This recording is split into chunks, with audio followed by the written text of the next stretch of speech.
ఇందాకెవరో నన్ను తక్కువ కులం దానివి అన్నారు. దాని అర్థం ఏంటో తెలియట్లేదు. అంటే ఎక్కువ కులం వాళ్ళకి ఎక్కువ నాన్నలు ఉంటారేమో. అంతేనా ఫ్రెండ్స్? తోటి మనిషిని కూడా మతమని కులమని దూరం పెడుతూ దేశం మొత్తాన్ని ప్రేమిస్తున్నావంటే నిన్నెలా నమ్మాలరా హైబ్రిడ్ బత్తాయి? జనరల్ స్థానాల్లో ఎమ్మెల్యే ఎంపీ టికెట్లు ఇవ్వరు గాని దళితుల మీద మాత్రం తెగ ప్రేమ ఒలకపోస్తారు అన్ని పార్టీలలో ఉన్న ఆధిపత్య కులాల నాయకులు కదా ఫ్రెండ్స్. ప్రభుత్వ సంస్థలు నష్టాల్లో ఉన్నాయని ప్రైవేట్ కంపెనీకి అమ్మేసి అదే ప్రైవేట్ కంపెనీలు నష్టాల్లో ఉన్నాయని వాడి రుణాలు మాఫీ చేయడమే దేశభక్తి. ఏపీలో 20% పైగా ఉన్న దళితులు సొంత పార్టీ పెట్టుకోకుండా 5% ఉన్న రెడ్ల పార్టీకి 4% ఉన్న కమ్మ పార్టీకి ఊడిగం చేస్తారేంట్రా నాయన?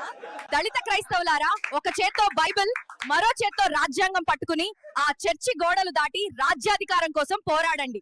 మనకు ఉద్యోగం రాకపోతే గతజన్మ పాపం అనే బ్రాహ్మణుడు పాపం అతనికి ఉద్యోగం రాకపోతే రిజర్వేషన్లని ఏడుస్తాడు.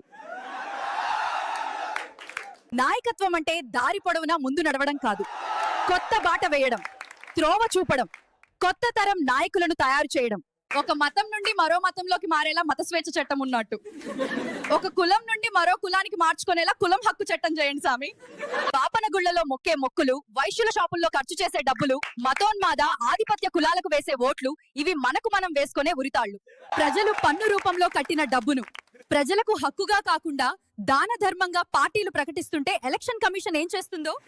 చేసే వృత్తులను బట్టి కులాలు ఏర్పడ్డాయనే సన్నాసి. ప్రపంచంలో ఏ దేశంలో కూడా ఈ దిక్కుమాలిన కుల వ్యవస్థ ఎందుకు లేదు? ప్రజాసేవ అంటే 100 కోట్లు ఖర్చు ఎందుకు చేస్తారు ఈ పొలిటీషియన్స్?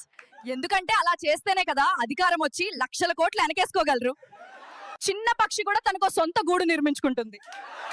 అన్ని స్టేట్స్ లో మెజారిటీగా ఉన్న దళితులు సొంత పార్టీ కోసం ఎందుకు ప్రయత్నించారు ఫ్రెండ్స్? ప్రభుత్వాన్ని నడిపే సీఎంలు, మంత్రులు, అధికారులు తమ పిల్లలను ప్రభుత్వ స్కూళ్లలో ఎందుకు చదివించరు? ప్రభుత్వ హాస్పిటల్స్ లో ఎందుకు చికిత్స చేయించుకోరు ఫ్రెండ్స్? రిజర్వేషన్ల వల్ల దేశం నాశనం అయిపోతుందంటూ అరుస్తున్న ఆధిపత్య కులాల బత్తాయిలు అన్ని పార్టీల అధ్యక్షులు మీ కులాలోళ్లే కదా. దమ్ముంటే